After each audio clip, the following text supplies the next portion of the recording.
First question in the front on the left. Matt Medley, Metro Network. Steph, I know you're a team-first guy, but when you see the other two stars on the other side, do you sort of take it like a challenge, like you have to kind of match them, or how do you perceive that? I mean, every game is different, and when you have two guys play the way that they did, you obviously notice because you see the ball going in the basket every time. But for me, you kind of you get a little edge about you, trying to go back at them. But you got to do it within the system of our offense and how we go about things, and not get the temptation to abandon that just to get into the little back and forth one-on-one. So that's kind of my approach. You enjoy those kind of moments, even though we didn't get the win, but opportunity to go right back at them. Emilio in the back. Yeah, Steph, Emilio Perez, Stop Deportes. We all know you are a hard worker. We all know the ethics of the game that you have. But when people question your leadership as a result of what happened in the last game, the last quarter, and how the game slipped from you guys, what do you have to say when people question your leadership and they say that the real leader of this team is Draymond Green? Who says that? When people all around in the social media and everything else have comments about... They say, I've always said Draymond's, he's the spirit of what we do. You see it out on the floor. That's what he brings. Everybody leads in a different way. And I don't want to be a prisoner of the moment and say Game 5 was a direct reflection of kind of who we are as a team and who I am as an individual, as a player, as a leader. And I was out there, doing what I was trying to do to help our team win, and it didn't work. So that happens in sports. It happens in our game, and that's not going to stop me from coming back, and doing what I do to help lead my team in Game 6. So comfortable with that. Is tomorrow the biggest game of your career so far, being like that you haven't really shown up the numbers that people really expected from you as an MVP? Is tomorrow your biggest game of your career so far? Yeah, we have a chance to win a championship, so definitely the biggest game, and I'm ready for it. Tim, standing on the left. Tim Calcone, Mercury News. Kerr mentioned it right after the last game. Same position you were in last year, up 3-2, chance to win a championship here. How much of those memories go through your mind, the celebration, just the way that it accomplished different circumstances? Obviously, this series is playoffs than last year, but do you feel some kind of symmetry in that? Yeah, I mean, we're in the same building, and like you said, the same 3-2 lead. Understanding the emotions of what it is to try to win a closeout game on the road. Haven't been through it one time, so that helps. I think it's different because it's a different year, it's a different challenge, different circumstances, obviously, with a couple of injuries and whatnot.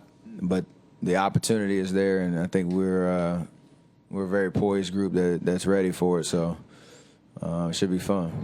Also, Draymond is out there saying that he was a bad teammate for missing that game. I guess he apologized to you guys. What's the emotion from the team when bringing him back like that? Do you even have to do anything to bring him back, or is it just same as it was for Game 4 and Game 3, Game 2, Game 1?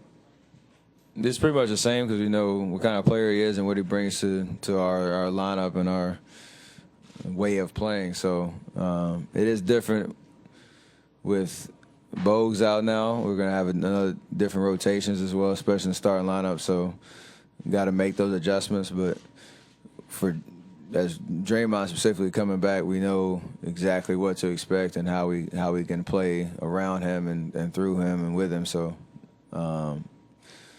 3 days isn't going to change that. Michael on the aisle. Steph, I want to ask, how much does it bother you just when you hear that people say an MVP should do this in the finals or should perform at this level? And when you hear some of the crazy theories about what's affecting you, how do you internalize that and how you block all that out? I don't really worry about it.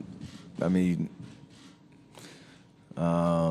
there's kind of a historical kind of expectation of the all-time greats in this league that have had great finals moments and had these kind of numbers and these kind of numbers. None of them played for this team and understood how I try to help my team every single night. So, yeah, I want to honestly play better and more consistent, but the situation is right now we're one game away from winning a second championship, and I personally have 48 minutes to do what I need to do to help my team win. So right now you can kind of get lost in that, but at the end of the day, if I'm sitting here on tomorrow night with another trophy and celebrate with my teammates, we can talk all day.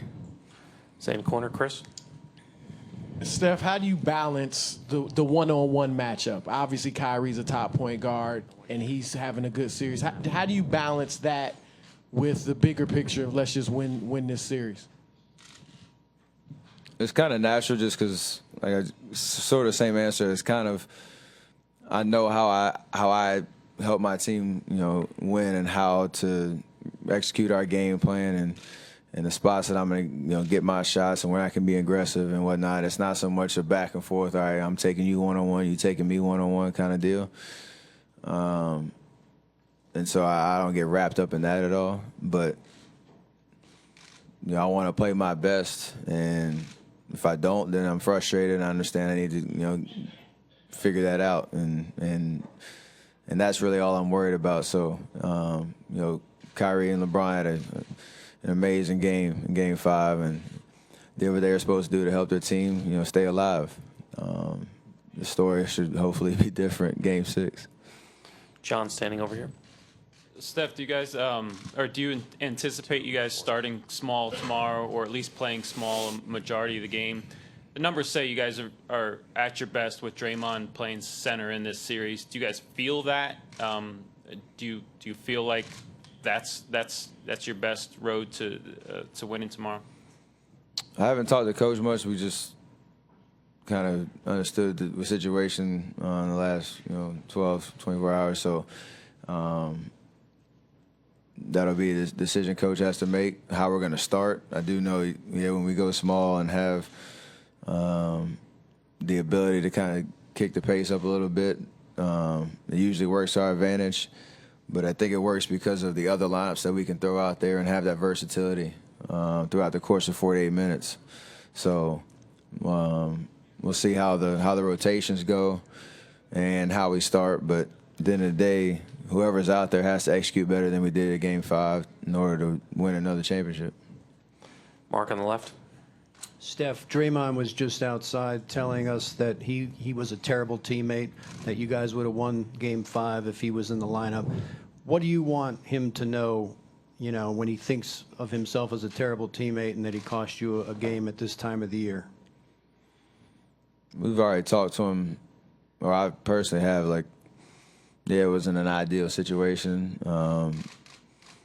to not have him out there, and hopefully he's not put in that situation again where he's putting his playing status in jeopardy. But at the end of the day, it's a team game, and we had an opportunity to go out and win a championship, and it would have been the ultimate video montage to see him running across from the baseball stadium with a camera following him into the Oracle Arena. That was like the dream celebration, but it didn't happen. So missed opportunity there. But I think